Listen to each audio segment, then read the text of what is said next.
ಅಮ್ಮನ ಮುಂದಗಡೆ ಒಂದು ಕಲ್ಲಿದೆ, ಆ ಕಲ್ ಮೇಲೆ ಕುತ್ಕೊಂಡು ಬರ್ತೇನೆ, ಅದೇ ಆ ಕಡೆ ಕೊಡುತ್ತೆ. ಈ ಉದ್ದ ಕಡೆ ನಾವು ತಿರ್ಕೊಂಡ್ರೆ ನಿಮ್ ಕತ್ತಿ ವೇಗವಾಗಿ ಕೆಲಸ ಆಗುತ್ತೆ. ಮರದ ಕಡೆ ತಿರ್ಕೊಂಡ್ರೆ ಸ್ವಲ್ಪ ಸ್ಲೋ ಆಗುತ್ತೆ. ಹೌದು, ಅಕಸ್ಮಾತ್ ಅದು ತಿರ್ಗ್ಲಿಲ್ಲ ಅಂದ್ರೆ ನಿಮ್ ಕೆಲಸನೂ ವೇಸ್ಟ್, ಮುಂದೆ ಹೋಗ್ಬೇಕು ಅಂತ ಅರ್ಥ ಆಗೋದು. ಯಾಕಂದ್ರೆ ಇಲ್ಲಿ ಯಾವ್ದೇ ತರದ್ದು ಇದಿಲ್ಲ. ಇಲ್ಲಿ ನೋಡಿ ಸರ್ ಹೆಂಗಿದೆ ಅಂತ ನೋಡಿ, ಕಲ್ ನೋಡಿ ಯಾವ ತರ ಇದೆ ನೋಡ್ರಿ. ಇಷ್ಟೇ ಇರೋದು. ಇದ್ರ ಮೇಲೆ ಕೂತ್ಕೊಂಡ್ರೆ ಟರ್ನ್ ಆಗ್ಬೇಕು ಅಂದ್ರೆ ಯಾಕಂದ್ರೆ ನಾವು ಪ್ರಶ್ನೆ ಕೇಳಲ್ಲ, ನಾವಿಲ್ಲಿ ಬರೋದಿಲ್ಲ. ಭಕ್ತಾದಿಗಳೇ ಬರ್ತಾರೆ, ಸ್ವತಃ ಅವ್ರಾಗ ಅವರೇ ಕೇಳ್ತಾರೆ. ಹೌದು, ಅವ್ರಾಗ ಅವರೇ ಕೇಳ್ಕೊಂತಾರೆ, ಹೋಗ್ತಾ ಇರ್ತಾರೆ. ಈ ಒಂದು ಪ್ರಶ್ನೆಗ, ಕಲ್ಲಿನ ಪ್ರಶ್ನೆಗ ಯಾವ್ದೇ ತರದ್ದು ಒಂದು ಟೋಕನ್ ಇಲ್ಲ. ಯಾಕಂದ್ರೆ ಎಲ್ಲ ನಾವು ಟೋಕನ್ ಕೇಳಲ್ಲ, ದುಡ್ಡೇ ಜೀವನ ಅಲ್ಲ. ಯಾಕಂದ್ರೆ ಬರಂತ ಪಾಪ ಭಕ್ತಾದಿಗಳು ಕೆಲವರು ಕಷ್ಟದಿಂದ ಬರ್ತಾರೆ, ಕೆಲವರು ನೋವಿಂದ ಬರ್ತಾರೆ, ₹1 ಇಕ್ಕೊಂಬರಲ್ಲ. ಪ್ರಶ್ನೆ ಬೇಕು ಅಂತ ಎಲ್ಲಿಂದನೋ ಬರ್ತಾರೆ. ಈಗ ಚಾರ್ಜ್ ಇಕ್ಕೊಂಬರೋದೇ ಕಷ್ಟ. ಬಂದು ಪ್ರಶ್ನೆ ಕೇಳ್ಕೊಂಡು ಒಂದು 9 ವಾರ ಒಂದು ನಿಂಬೆಹಣ್ಣು ಫಲ ಅನ್ನೋದು ಈ ಒಂದು ಮರಕ ಕಟ್ಬಿಟ್ಟು ಹೋಗೋದ್ರಿಂದ ತುಂಬಾ ಅನುಕೂಲ ಸರ್. ತುಂಬಾ ಅಂದ್ರೆ ತುಂಬಾ. ನೋಡಿ ಸರ್, ಈ ಮುಡುಪು ಇದೆಯಲ್ವಾ, ಈ ಮುಡುಪು 9 ಒಂದು ಶಕ್ತಿ ಅಂತ ಹೇಳ್ಬಿಟ್ಟು ಅಮ್ಮನ ನಾವು ಇಲ್ಲಿ ಮಾಡ್ತಾ ಇರೋಂಥದ್ದು. 9 ಶಕ್ತಿ ದೇವತೆಗಳಾಗಿ ಮಾಡ್ತಾ ಇರೋಂಥದ್ದು. ಇಲ್ಲಿ ಬಂದು ಒಂದೊಂದು ಕಲರು, ಅಮ್ಮ ಯಾವ ಕಲರು ಅಪ್ಪನೆ ಕೊಡುತ್ತೋ ಆ ಕಲರ್ ಆ ಟೈಮ್ಕ ತರಿಸಿ ಬಟ್ಟೆ ಕಟ್ಸೋಂಥದ್ದು. ಅಲ್ಲಿ ಅಮ್ಮನಿಗ ಎಲ್ಲ ಒಂದೇ ಕಲರ್ ಅಂತಿಲ್ಲ, ಇಲ್ಲ ಇಲ್ಲ ಇಲ್ಲ, 9 ಕಲರು. ಅಮ್ಮ ಯಾವ ಅಪ್ಪನೆ ಇಲ್ಲಿ ಸಿಗುತ್ತೋ ಆ ಕಲರ್ ರೆಡಿ ಆಗುತ್ತೆ. ಫಿಕ್ಸ್ ಆಗಿರ್ತಾರೆ. ಇಂಥ ಕಲರ್ ಅಲ್ಲಿ ಕೆಂಪು ಕಲರ್ ಅಲ್ಲಿ ಕಟ್ಟಬೇಕು, ಹಳದಿ ಕಲರ್ ಅಲ್ಲಿ ಕಟ್ಟಬೇಕು. ಇಲ್ಲಿ 9 ಕಲರ್, ಇಲ್ಲಿ 9 ಕಲರ್ 15 ದಿವಸಕ್ಕಿಂತ ಚೇಂಜ್ ಆಗ್ಬಿಡುತ್ತೆ. ಇವಾಗ ಚೇಂಜ್ ಆಗ್ಬಿಡುತ್ತೆ. ಅಮ್ಮನ ಅಪ್ಪನೆ ಆದಂಗೆಲ್ಲ ಚೇಂಜ್ ಆಗ್ತಾ ಇರ್ತಾರೆ. ನಾವು ಚೇಂಜ್ ಮಾಡಕ್ಕಾಗಲ್ಲ, ಅದು ಅಮ್ಮ ಚೇಂಜ್ ಮಾಡ್ಬೇಕು. ಅಮ್ಮ ಚೇಂಜ್ ಮಾಡ್ದಂಗೆಲ್ಲ ಆಗುತ್ತೆ. ಇದೇನಂದ್ರೆ ವಿಶೇಷವಾಗಿ ಸರ್, ಕಾಳಿ ಶಿವನ್ ಕಲಿ ಶಿವನ್ ಅಂತ ಹೇಳ್ಬಿಟ್ಟು ಮರ. ಈ ಮರದಲ್ಲಿ ನೋಡಿ ಸರ್, ಒಂದು ಪಾರ್ವತಿ ಪರಮೇಶ್ವರನ ಒಂದು ವಾಸಸ್ಥಾನವಾಗಿ ಮರ ಇರುವಂತದ್ದು. ನೋಡಿ, ಮರದಲ್ಲಿ ಒಂದು ಹಾವಿನ ಎಡೆ ತರ ಇರುತ್ತೆ. ಅಂದ್ರೆ ಶಿವನೊಂದು ಕೊರಳಲ್ಲಿ ಯಾವ ತರ ಇರುತ್ತೋ ಅದೇ ತರ ಒಂದು ಈ ಮರದಲ್ಲಿ ಒಂದು ಹಾವಿನ ಎಡೆ ತರ ಇರುತ್ತೆ ಸರ್. ವಿಶೇಷ ಈ ತರ ಗಿಡ ಎಲ್ಲೂ ನೋಡಿಲ್ಲ. ಎಲ್ಲ ಬಳ್ಳಿ ತರ ಸರ್ ಬೆಳೆದು. ಹಳ್ಳಿ ಸೈಡ್ ನಾವು ಒಂದು ಬಳ್ಳಿ ತರ ಬೆಳೀತೈತೆ. ಇದಕ್ಕೆ ಒಂದು ಮರದ ಬುಡ ನೋಡಿ ಸರ್, ಎಷ್ಟು ಒಂದು ಸೈಜ್ ಇದೆ. ಅದೊಂದು ಮರದ ಆಕಾರವಾಗಿ ಬೆಳೀತಾ ಇದೆ ಅಂದ್ರೆ ಇದು ಬೆಳೆದಂಗೆಲ್ಲ ನಾವು ಕ್ಷೇತ್ರ ಮುಂದುವರಿತದೆ. ಹೌದೌದು, ಅಗ್ನಿಮೂಲೆಯಲ್ಲಿ ಇರುವಂತದ್ದು. ನಮ್ಗೆ ಜನಗಳು ಕೆಲವ್ರು ಏನಂದ್ರೆ ಅಗ್ನಿಮೂಲೆಯಲ್ಲಿ ಇದ್ರೆ ಒಳ್ಳೇದ ಅಂತ ಕೇಳ್ತಾರೆ. ಹೌದು, ನಮ್ ಕಷ್ಟ ಕಳಿಬೇಕಂದ್ರೆ ಎಲ್ಲಿ ಇರ್ಬೇಕು, ಸುಟ್ಟೋದಂಗಿರ್ಬೇಕು ಸರ್. ಯಾಕಂದ್ರೆ ಬರಂತ ಭಕ್ತಾದಿಗಳು ಕಷ್ಟಕ್ಕೋಸ್ಕರ ಬರ್ತಾರೆ. ಇಲ್ಲಿ ಅಗ್ನಿಮೂಲೆಯಲ್ಲಿ ಇರೋದ್ರಿಂದ ಈ ಮರಕ್ಕೆ ಕಟ್ಟಿದಂಗೆ ಯಾವ ತರ ಒಣಗುತ್ತೋ ನಿಂಬೆಹಣ್ಣಿನ ವಿಶೇಷತೆ ಏನು ಅಂದ್ರೆ, ಒಂದು ಪಾರ್ವತಿ ಕಣ್ಣೀರಿಂದ ಸೃಷ್ಟಿಯಾಗಿರುತ್ತೆ. ಪರಮೇಶ್ವರನ ಹುಡ್ಕೊಂಡು ಹೋಗ್ಬೇಕಾದ್ರೆ ಅಮ್ಮನು ಕಣ್ಣೀರ್ ಆಗ್ತಾ ಮರ ಕೆಳಗ ಒಂದು ಜಾಗದಲ್ಲಿ ಕೂತ್ಕೊಂಡು ಹೋಗ್ಬೇಕಾದ್ರೆ ಕಣ್ಣೀರ್ ಬಿದ್ದಿದ್ದ ಜಾಗದಲ್ಲಿ ನಿಂಬೆ ಫಲನ ಸೃಷ್ಟಿಯಾಗಿತ್ತು. ಅಂದ್ರೆ ಮರ ಸೃಷ್ಟಿಯಾಗಿ ಮರದಿಂದ ನಿಂಬೆ ಫಲನ ಸೃಷ್ಟಿಯಾಗಿತ್ತು. ಆ ಫಲನ ತಗೊಂಡು ನಾವು ಇಲ್ಲಿ ಅದಕ್ಕೆ ಏನ್ ಬೇಕು, 9 ದೇವತೆಗಳ ಕಾರ್ಗೋ ನಿಂಬೆಹಣ್ಣು, ಮತ್ತೆ ಅದರಲ್ಲಿ ಇನ್ನ ಅಮ್ಮನ್ ಬೇಕಾದಂತ ವಸ್ತುಗಳೆಲ್ಲನೂ ಹಾಕಿ ಕಟ್ಟಿ ಅಮ್ಮನ ಮುಂದಗಡೆ ಪೂಜೆಗೆ ಇಟ್ಟು ಬರಂತ ಭಕ್ತಾದಿಗಳ ಕೈ ಕೊಡ್ತೀವಿ. 48 ರೌಂಡ್ ಈ ಒಂದು ಸನ್ನಿಧಾನನ ಪ್ರದಕ್ಷಿಣೆ ಮಾಡಿ ಯಾವಾಗ ಈ ಮರಕ್ಕ ಒಂದು ವೃಕ್ಷ ಕಟ್ತಾರೋ 100 to 100% ಸರ್. 9 ವಾರ ನಿಷ್ಠೆಯಿಂದ ಮಾಡ್ಲಿ ಸರ್, ಅನುಮಾನ ಬೇಡ, ಒಂದು ಏನು ಬೇಡ. 100% ನೀವು ಎಷ್ಟು ನಂಬಿಕೆ ಇಕ್ತಿರೋ ಅದಕ್ಕೆ ನೀವು ಎರಡಷ್ಟು ನಿಮ್ಗೆ ಒಂದು ಮರ ಕಾಳು ನಡೀತಾ ಇರುತ್ತೆ. ಕೆಲವೊಬ್ಬರಿಗೆ ಪ್ರಶ್ನೆ ವರ್ಗ ನಡೀತೈತೆ, ಕೆಲವೊಬ್ರಿಗೆ 8 ಗಂಟೆ ತಗೊಳುತ್ತೆ, ಕೆಲವೊಬ್ರಿಗೆ ಅಂದ್ರೆ ಅಲ್ಲಿ ಅಪ್ಪನೇ ಆಗಿರುತ್ತೆ ಸರ್. ಇಲ್ಲಿ ಕೈಮೇಲೆ ಅಪ್ಪನೇ ಆಗಿರುತ್ತೆ. ನಿಮ್ಗೆ ಎಷ್ಟು ವಾರಕ್ಕೆ ಇದಾಗುತ್ತೆ ಅಂತ ಎಡಗಡೆ ತಿರುಗ್ತು ಅಂದ್ರೆ 9 ವಾರದೊಳಗಡೆ ಕೆಲಸ ಆಗುತ್ತೆ. ಅಕಸ್ಮಾತ್ ಅದೇ ಬಲಗಡೆ ತಿರುಗ್ತು ಅಂದ್ರೆ 9 ವಾರ ಆದ್ಮೇಲೆ ನಿಮ್ ಕೆಲಸ ತಗೊಂಡು ಬರುತ್ತೆ. ಈ ರಿಸಲ್ಟ್ ಇಲ್ಲೇ ಬಂದ್ಬಿಟ್ಟಿರುತ್ತೆ. ನೀವು ಯಾವ ತರ ಒಂದು ರಿಸಲ್ಟ್ ತಗೊಂತೀರ ಅದ್ರ ಮೇಲೆ ಅಮ್ಮನಿಗೆ ಪಟ್ಟಿ ಸರ್. ಯಾಕಂದ್ರೆ ಅಮ್ಮ ತಿಳ್ಸ್ಕೊಂಡ್ ಕೊಡೋದಿಷ್ಟು, ನಾವು ಮಾಡ್ತಾ ಇರೋದು ಇಷ್ಟು ಸರ್. ಯಾಕಂದ್ರೆ ಇಲ್ಲಿ ಊಟದಲ್ಲಿ ಅಷ್ಟೇ ವಿಶೇಷವಾಗಿ ಬೇವಿನ ಮರ ಬಂದಿರೋದು ಆಗ್ಬಿಡೋದು ವಿಶೇಷವಾಗಿದೆ ಸರ್. ಇದು ಇಲ್ಲ ಹೆಂಗಿದೆ, ಆ ಊಟದಿಂದಾನೇ ಬಂದಿರೋಂಥದ್ದು ಬೇವಿನ ಸಸಿ. ಅದು ಅಮ್ಮನೇ ಫಸ್ಟೇ ನಮ್ಗೆ ಹೇಳಿತ್ತು. ಇಲ್ಲಿ ಕೂತ್ಕೊಂಡಾಗ ಹೇಳ್ತೀನಿ, ಬೇವಿನ ಮೂಲಕವಾಗಿ ನಾನು ಕೂತ್ಕೊಂತೀನಿ, ನನ್ನ ಮುಂದೆನೇ ಆಯ್ತಂತ. ಇದೆಲ್ಲ ಬೇಲಿ ಸರ್, ತುಂಬಾ ತುಂಬಾ ಒಂದು ಕಷ್ಟ ನಮ್ಗೆ ನಿಂತ್ಕೊಂಡ್ಬಿಡ್ಲಿ, ಬೇರೆ ಬೇಡ ಸರ್.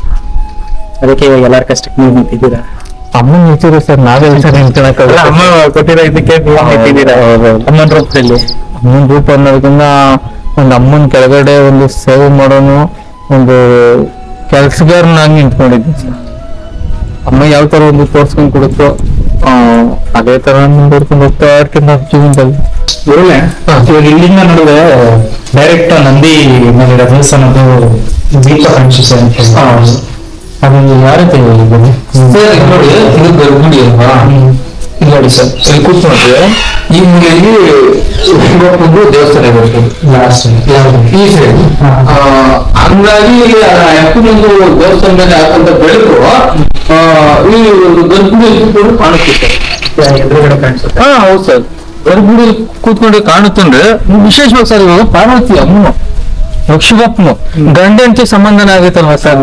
ಇದ್ ಕಡೆ ಗಂಡ ಹೆಂಡತಿ ಸಂಬಂಧ, ಹಿಂದಕ್ಕೋರು ಮಗನು ಘಾಟಿ ಸುಬ್ರಹ್ಮಣ್ಯ. ಹೌದು, ಮಗನು ಇಲ್ಲೇ ಬಂದೈತಲ್ಲ ಸರ್, ಒಂದು ಫ್ಯಾಮಿಲಿ ಸೆಂಟಿಮೆಂಟ್ ಇಲ್ಲೇ ಇದೆ. ವಿಶೇಷವಾಗಿ ಸರ್ ಇರೋಂಥದ್ದು ಈ ಕ್ಷೇತ್ರನ ವಿಶೇಷ. ಇದ್ ಕಡೆ ಇದು ನೋಡಿ ಸರ್, ಇದು ಒಂದು 2 ಫೋಲ್ ತರ ಕಾಣುತ್ತೆ ಸರಿನಾ? ಈ ಫೋಲ್ ಈ ಎಡ್ಜಲ್ಲಿ ಇರೋಂಥದ್ದು ದೇವಸ್ಥಾನ. ನಂದಿ ಬೆಟ್ಟದ ಮೇಲೆ ಇದಿರೋದು ಸರ್ ಅದೇ ಸರ್. ಈ ಕಡೆ ಲಾಸ್ಟ್ ಎಂಟ್ರೆನ್ಸ್ ಅದು. ಇವಾಗ ಸಡನ್ ಭಕ್ತಾದಿಗಳು ಸಡನ್ ಆಗಿ ಬಂದ್ಬಿಟ್ರೆ ಏನು ಎಷ್ಟು ನ್ಯಾಚುರಲ್ ಆಗಿದ್ದೀರಾ, ಏನೋ ಒಂದು ಕಷ್ಟದ ಮೇಲೆ ಬಂದ್ಬಿಡ್ತಾರೆ ಸಡನ್ ಆಗಿ. ಯಾವ ರೀತಿ ನೀವು ಪ್ರಿಪೇರ್ ಆಗ್ತೀರಾ ಅಂದ್ರೆ ರೆಡಿ ಆಗ್ತೀರಾ? ಸರ್ ರೆಡಿ ಆಗೋದಕ್ಕಿಂತ, ಯಾಕಂದ್ರೆ ನಾನು ವಾರದಲ್ಲಿ ಮಾತ್ರ ರೆಡಿ ಆಗುತ್ತೆ. ಒಳಗಡೆ ಬರ್ಬೇಕಾದ್ರೆ ಬೆಳಗ್ಗೆ ಎದ್ದ ತಕ್ಷಣ ಸ್ನಾನ ಮಾಡ್ಕೊಂತೀನಿ, ನಾರ್ಮಲ್ ಡ್ರೆಸ್ ಆಗಿರ್ತೀನಿ, ನನ್ನ ಪರ ನಾನು ಕೆಲಸ ಮಾಡ್ತಿದ್ದೀನಿ. ನೋಡಿ ಸರ್, ನಾನು ಹೇಳೋದು ಒಂದೇ, ನನ್ನ ಅಲಂಕಾರ ನೋಡಿ ಬರೋಂಥ ಭಕ್ತರು ಬೇಡ ಸರ್, ಅಮ್ಮನ ನೋಡಿ ಬರೋಂಥ ಭಕ್ತರು ಅಷ್ಟೇ ನನ್ಗೆ ಬೇಕಾಗೋದು. ನನ್ನ ನೋಡಿ ನಾನೇನ್ ಸರ್ ಮಾಡಕ್ಕಾಗುತ್ತೆ? ಯಾವ್ದೋ ಒಂದು ಕಾರಣಕ್ಕೂ ಈ ಗರ್ಭಗುಡಿ ಮಾತ್ರ ತೆಗಿಬಾರ್ದು ಅನ್ನೋ ಒಂದು ಇದು ಹಿಂಗೆ ಇರ್ಬೇಕು ಶಾಶ್ವತವಾಗಿ. ಮತ್ತೆ ಗುರುಳೆ, ಇವಾಗ ನಿಮ್ಗೆ ಈ ದೇವಿ ಯಾವ ರೀತಿ ಸರ್? ನಾನು ಫಸ್ಟ್ ಡ್ಯಾನ್ಸ್ ಟೀಚರ್ ಆಗಿದ್ದೆ. ಸ್ಕೂಲ್ಸ್ ಅಲ್ಲಿ ಅಲ್ಲಿ ಇಲ್ಲೆಲ್ಲ ಇದ್ ಮಾಡ್ಕೊಂಡು ನನ್ನ ಜೀವನ ಚೆನ್ನಾಗಿತ್ತು. ನನ್ನ ಲೈಫ್ಗೆ ಏನು ಕೊರತೆ ಇರ್ಲಿಲ್ಲ, ತಿನ್ನೋದಕ್ಕೆ ಕೊರತೆ ಇರ್ಲಿಲ್ಲ, ಖರ್ಚು ಮಾಡೋದಕ್ಕೆ ಕೊರತೆ ಇರ್ಲಿಲ್ಲ, ಏನೇನಕ್ಕೂ ಕೊರತೆ ಇರ್ಲಿಲ್ಲ. ಈ ಮದುವೆ ಆಗಿ ಒಂದು 2 ತಿಂಗಳು 3 ತಿಂಗ್ಳಕ್ಕೂ ಅಮ್ಮ ಸ್ಟಾರ್ಟ್ ಆಯ್ತು. ನಾನು ಅವಾಗ ನಂಬಿಲ್ಲ, ಈ ಕಾಲದಲ್ಲಿ ಯಾರು ನಂಬ್ತಾರ ಹಂಗಿಂಗಂತ ನನ್ನ ಅಹಂಕಾರ ಪಟ್ಟೆ. ಅದೇ ವರ್ಷ ಏನಿಲ್ಲ ಅಂದ್ರೂ ಲಾಭ ಅಂತಾನೆ ಒಂದು 4 ಲಕ್ಷ ಹತ್ತತ್ರ ನನಗೆ ಸಿಕ್ಬಿಡ್ತು. ನನಗೆ ಖುಷಿ ಆಗುತ್ತೆ. ಓಹೋ ಬಿಡು, ಯಾವ ದೇವ್ರು ಯಾವ ದೇವ್ರು ನಂಬಿದ್ರೆ ಏನ್ ಬರ್ತೈತೆ ಅಂತ ಹೇಳ್ಬಿಟ್ಟು ನಾನು ಅಹಂಕಾರದಿಂದ ಹಂಗೆ ಇನ್ನೊಂದಷ್ಟು ಸ್ಕೂಲ್ಗಳು ಬಂದು ಸ್ಟಾರ್ಟ್ ಮಾಡಿದೆ ಸರ್. ಒಂದೊಂದು ಸ್ಕೂಲ್ಗಳೆಲ್ಲ ಒಂದೊಂದೇ ಕಿತ್ಕೊಂಡು ಕಾರಣನೇ ಗೊತ್ತಿಲ್ಲ. ಅಷ್ಟು ಸ್ಕೂಲ್ ಬಂದಿದ್ದವು ಕಾರಣ ಇಲ್ದಿರನೇ ಎಲ್ಲ ಹೊರಟೋಗ್ಬಿಟ್ವಿ. ಅದಕ್ಕೋಸ್ಕರನೇ ಅವತ್ತು ಬಂದ್ಬಿಟ್ಟು ಮನೆ ಕುತ್ಕೊಂಡ್ಬಿಟ್ರಿ, ಏನೂ ಗೊತ್ತಿಲ್ದಿರ. ಆಮೇಲೆ ಅಮ್ಮ ಮೈ ತುಂಬಿ ಒಂದು ವಾರದ ಕನಸಲ್ಲಿ ಬಂದು ಹೇಳ್ತು, ಈ ತರ 3 ವಿಗ್ರಹವಾಗಿ ನಾನು ಸಿಗ್ತೀನಿ, ಹೋಗಿ ಒಂದು ಒತ್ತು ಹುಟ್ಟ ಕಡೆ, ಸೂರ್ಯನು ಒತ್ತು ಹುಟ್ಟ ಕಡೆ ನಿನ್ಗೆ ಸಿಗ್ತೀನಿ, ನೀರಲ್ಲೇ ಅಂತ ಹೇಳಿದ್ರು. ಅದೇ ತರನೇ ಹೋಗಿ ಅಲ್ಲೋಗಿ ನೋಡ್ತೀವಿ, ಇಷ್ಟೇ ಇತ್ತು ಅಮ್ಮ 3 ವಿಗ್ರಹ. ಇದು ಹಾಗಲ್ಲ ಅನ್ಕೊಂಡು ನಾವು ಈ ಸಾಲಲ್ಲ ಅಂತ ಹೇಳ್ಬಿಟ್ಟು ಎಲ್ಲ ಹುಡ್ಕಾಡದೆ ಅಲ್ಲೇ ಬಂದು ಕೂತ್ಕೊಂಡೆ ಸರ್. ಕೂತ್ಕೊಂಡು ಕಠಿಣ ಕೆದಕ್ಬೇಕಾದ್ರೆ ಸ್ವಲ್ಪ ಆಳ್ವಾಗಿತ್ತು. ಇದು ತರ ಸಿಗುತ್ತೇನೋ, ಏನೋ ಚೆನ್ನಾಗಿರ್ಬೋದೇನೋ ಅಂತ ಬಿಟ್ಟು ಕೀಳಕ್ಕಾಗ್ಲಿಲ್ಲ. ತುಂಬಾ ಇಷ್ಟದ ಆಳ್ಕೊಳ್ಳೋದು. ಆಮೇಲೆ ಮಳ್ಳೆಲ್ಲ ಇದ್ ಮಾಡ್ಬಿಟ್ಟು ಆ ಒಂದು ಕಾಡ್ ತರ ಇತ್ತು, ಅಲ್ಲೆಲ್ಲ ಚಿರ್ತಿಗಳು ಕಟ್ಟ ಆ ತರ ಈ ತರ ಅಂತಾರೆ. ನಾವೇನೋ ಜೀವನದಲ್ಲಿ ನಾವು ವಾಟಗೋ ಪೊಸಿಷನ್ ಹೆಂಗಿರು ಎಲ್ಲ ವಾಟ ಬಿಡ್ಲಿಕ್ಕೆ ಬಿಡತ್ತ ಅಂತ ಹೇಳಿ ನಮ್ಮೊಂದು ಒಪಿನಿಯನ್ಸ್ ಇತ್ತು. ಏನಕ್ಕೂ ಭಯ ಬೀಳ್ತಾ ಇರ್ಲಿಲ್ಲ. ಇಲ್ಲೇ ಹೋಗ್ಬೇಕು, ಅಮ್ಮನಿಗೋಸ್ಕರ ಹೋಗ್ಬೇಕು ಅಂತ ಡಿಸೈಡ್ ಆಗಿರುತ್ತೆ. ಆಮೇಲೆ ಎಲ್ಲ ಎತ್ಕೊಂಡ್ಬಿಟ್ಟು 45 ದಿವಸ ಅಮ್ಮನೇ ಹೇಳ್ತು, 45 ದಿವಸ ನೀರಲ್ಲಿ ಇಟ್ಬಿಟ್ಟು ಈ ತರ ಹಿಂಗ್ ಮಾಡಪ್ಪ ಅಂತ ಹೇಳ್ತು. ಅದೇ ತರನೇ ಮತ್ತೆ ಗಾಡಿಯಲ್ಲಿ ಎತ್ಕೊಂಡ್ಬರ್ಬೇಕಾದ್ರೆ ಇದೇ ಜಾಗದಲ್ಲೇ ಅಮ್ಮ ಬಿದ್ದೋಗಿದ ತಕ್ಷಣ ನಾನು ಇಲ್ಲೇ ಕುರ್ಸು ಅಂತ ಹೇಳ್ಬಿಟ್ಟು ಅಮ್ಮ ಅಪ್ಪನೇ ಆದಂಗೆ ನಾನು ಅಲ್ಲೇ ಕುರ್ಸಿ. ಅದಾದ ಒಂದು 3 ತಿಂಗಳು 4 ತಿಂಗಳು ಅಮ್ಮನ ವಿಗ್ರಹಕ್ಕೆ ಸ್ಟಾರ್ಟ್ ಆಯ್ತು. ಆಮೇಲೆ ಇದೆಲ್ಲ ಗುಡ್ಸ್ಲಿದ್ದೀವಿ ಸರ್. ನೋಡ್ರಿ ಇದೇನಿದೆಯೋ ಇದೆಲ್ಲ ಗುಡ್ಸ್ಲೆ. ಇವತ್ತು ನಾನು ಅಮ್ಮನ ಒಂದು ಮುಂದೆಗಡೆ ಸಗಣಿನೆಲ್ಲನೇ ಬೇಕು ಅಂತ ನಾನು ಹೇಳ್ತಾ ಇದ್ದೀನಿ. ಯಾಕಂದ್ರೆ ನಾವು ಕೊಟ್ಟಿರೋ ಕಷ್ಟ ಇದು, ನಾವು ಬಿದ್ದಿರೋ ಕಷ್ಟ. ಯಾಕಂದ್ರೆ ಒಂದೊಂದು ಸ್ವಲ್ಪ ಸಗಣಿ ಆಗ್ಬಹುದು, ನೀರ್ ಆಗ್ಬೋದು, ತಗೊಂಡ್ ಕಷ್ಟ ಬಿದ್ದು ತುಂಬಾ ಕಷ್ಟ ಬಿದ್ದು ಇದ್ ಮಾಡಿದೀವಿ ಸರ್. ಇದು ಯಾವತ್ತೂ ನಾವು ಇದು ಒಳಗಡೆಯಿಂದ ಬರ್ತದಂಗ ನಮ್ಗೆ ಎಷ್ಟೇ ಬರ್ಬೋದು, ಎಷ್ಟೇ ಅಭಿವೃದ್ಧಿ ಆಗ್ಬಹುದು, ಈ ಜಾಗ ನೋಡಿದ್ರೆ ನಮ್ಗ ನಾವು ಹಿಂದೆಗಡೆ ಈ ತರ ಕಷ್ಟ ಬಿದ್ದಿದ್ರಿ ಅನ್ನೋ ನಮ್ಗೆ ಗ್ಯಾಪ್ ಮರಿಬಾರ್ದು. ಯಾಕಂದ್ರೆ ನಿನ್ನಿದ್ ಯಾವ್ದು ಮರಿಬಾರ್ದು ಸರ್, ಮರೆತ್ರೆ ಅನ್ನ ಸಿಗಲ್ಲ. ಮೇನು ನಮ್ಗೆ ಬೇಕಾಗಿರೋದೇ ಒಂದು ತುತ್ತ ಅನ್ನ ಈ ಒಂದು ದೇಹಕ್ಕೆ, ಇನ್ನೇನಿಲ್ಲ. ಆ ಕಡೆ ಬಟ್ಟೆ, ಹೊಟ್ಟೆ ತುಂಬಾ ಅನ್ನ ಕಷ್ಟ ಬೀಳೋದು ಅಷ್ಟೇ. ಇನ್ ಜೀವನದಲ್ಲಿ ಇನ್ನೇನು ಹೊತ್ಕೊಂಡೋಗಲ್ಲ. ನನಗೆ ಗೊತ್ತಿರೋದು ಇಷ್ಟೇ ಸರ್. ಮತ್ತೆ ಒಳ್ಳೆ ಇವಾಗ ಒಂದು ಆಚರಣೆ ಹೋಗ್ತಾ ಇದೆ. ಹಾ, ಆ ಹುತ್ತಕ್ಕೂ ಮತ್ತೆ ಗರ್ಭುಡಿಗಳ ದೇವಿಗೂ ಒಂದು ಲಿಂಕ್ ಇದೆ ಅಂತ ಕೇಳಿದ್ದೆ ನಾನು. ಹೌದು. ಅಂದ್ರೆ ಒಳಗಡೆನೆ ಸರ್ ಇಲ್ಲಿ ಏನಾಗ್ತಿದೆ ಗೊತ್ತಾ, ಬಕ್ಕಿಗಳು ಎಲ್ಲಿ ನೋಡ್ರು ಬರೀ ಬಕ್ಕಿಗಳೇ. ಇಲ್ಲಿ ನೋಡ್ರಿ, ಇಲ್ಲಿ ನೋಡ್ರಿ ಬಕ್ಕಿಗಳು, ಇಲ್ಲಿ ನೋಡ್ರಿ ಬಕ್ಕೆ, ಇಲ್ಲಿ ನೋಡ್ರಿ ಎಲ್ಲಾ ಫುಲ್ ಬಕ್ಕೆ ಬಕ್ಕೆ ಬಕ್ಕೆ. ಅಂದ್ರೆ ಅಲ್ಲಿ ಮಳೆಗಾಲ ಬಂತು ಅಂದ್ರೆ ಆ ಉದ್ದದೊಳಗೆ ನೀರನ್ನು ಹೋಯ್ತು ಅಂದ್ರೆ ಎಲ್ಲಿ ನೀರ್ ತಿಕ್ಕೊಂತವು ಇಡಾಕತ್ತವೆ, ಒಳಗಡೆ ಡೈರೆಕ್ಟ್ ಬರ್ತವೆ, ಯಾವ್ದು ಮುಚ್ಚಕ್ ಹೋಗಲ್ಲ. ಸರ್ಪನು ಬಂದ್ಬಿಡುತ್ತೆ ಒಂದೊಂದ್ ಟೈಮಲ್ಲಿ. ಅದನ್ನ ನಾವ್ ಏನು ಇದ್ ಮಾಡಕ್ ಹೋಗಲ್ಲ, ಡಿಸ್ಟರ್ಬ್ ಏನು ಮಾಡಕ್ ಹೋಗಲ್ಲ. ಹೌದು ಸರ್, ಇದೆ ಬರ್ತೈತೆ. ಯಾವಾಗ ಒಂದೊಂದ್ ಟೈಮು ಬರ್ತೈತೆ, ರೌಂಡ್ ಹಾಕೊಂತೈತೆ, ಪಡ್ಕೋದು ಈಚೆಗೆ ಹೋಗ್ತಾ ಇರುತ್ತೆ ಅಷ್ಟೇ. ನಾವ್ ಹೊರಗೆ ಡಿಸ್ಟರ್ಬ್ ಮಾಡಲ್ಲ, ಅದು ನಮ್ಗೆ ಡಿಸ್ಟರ್ಬ್ ಮಾಡಲ್ಲ. ಅರೆ ಸುಮಾರು ಸತಿ ಕಣ್ಣುಗಳು ಕಾಣಿಸ್ಕೊಂಡಿದೆ ತುಂಬಾ ಸರ್. ಫಸ್ಟ್ ಇಲ್ಲಿ ಅಮ್ಮನ ಕುರಿಸ್ದಾಗ ಫಸ್ಟ್ ಬಂದಿದ್ದೆ ಸರ್ಪ. ಸರ್ಪ ಬಂದು ಎಡೆ ತಕೊಂಡು ನಾನು ಹಿಂಗ್ ನಿಂತ್ಕೊಂಡಿದ್ದಾಗ ನೈಟ್ ಒಂದು 8 ಗಂಟೆ 9 ಗಂಟೆಗೆ ಈ ತರ ನಿಂತ್ಕೊಂಡಿದ್ದೆ. ಈ ತರ ನಿಂತ್ಕೊಂಡು ಅಮ್ಮ ನಿನ್ನ ಯಾವಾಗಮ್ಮ ನಾವು ವೃದ್ಧಿ ಮಾಡೋದು. ಅರೆ ಸುಮಾರು ಸತಿ ಕಣ್ಣುಗಳು ಕಾಣಿಸ್ಕೊಂಡಿದೆ ತುಂಬಾ ಸರ್. ಫಸ್ಟ್ ಇಲ್ಲಿ ಅಮ್ಮನ ಕುರಿಸ್ದಾಗ ಫಸ್ಟ್ ಬಂದಿದ್ದೆ ಸರ್ಪ. ಸರ್ಪ ಬಂದು ಎಡೆ ತಕೊಂಡು ನಾನು ಹಿಂಗ್ ನಿಂತ್ಕೊಂಡಿದ್ದಾಗ ನೈಟ್ ಒಂದು 8 ಗಂಟೆ 9 ಗಂಟೆಗೆ ಈ ತರ ನಿಂತ್ಕೊಂಡಿದ್ದೆ.